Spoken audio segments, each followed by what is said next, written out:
Muhammad Ali's burial and then public memorial will take place tomorrow in Louisville, Kentucky. Joining us live to preview the services is good friend of Ali, Utah Senator Orrin Hatch. And I wonder, Senator, if you've been thinking about it, as I'm sure you have, what you'll say at that memorial tomorrow.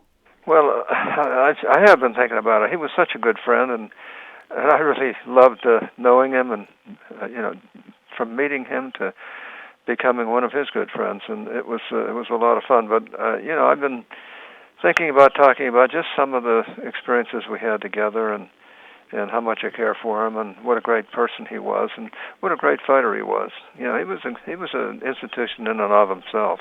If you don't mind me saying, the two of you actually do seem like a little bit of an odd couple. The fact that you guys, even knew each other and were friends kind of might surprise a lot of people. Well, he just walked into the office one day and said, "I like you, I support you, and I want to continue to support you." And I said, "Can I help you?" And I said, "Oh, sure." I said, because I always was a big fight fan.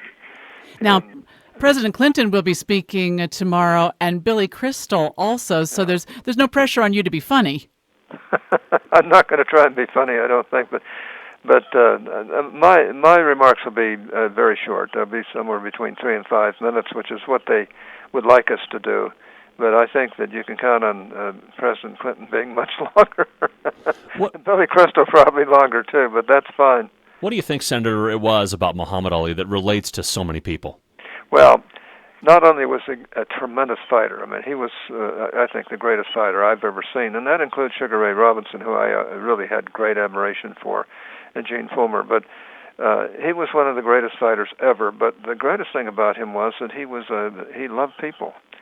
And, when he joined the Islamic faith, he stayed true to it, but it was a peaceful Islamic faith, which I think most Islamic people are in America.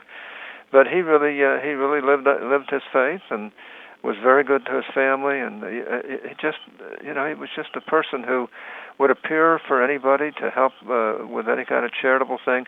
When I took him to Primary Children's Hospital, he'd pick up those little kids who never smiled.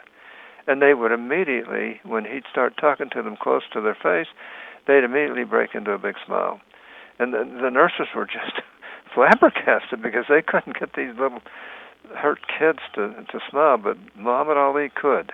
Ali was, he was an institution in and of himself. He just a wonderful man in many, many ways, but really one of the greatest fighters ever in the world. And I've always been a fight fan, used to fight myself. Will you have any words of comfort for his family tomorrow? I sure will. Well, Lonnie, his wife, is a real good friend.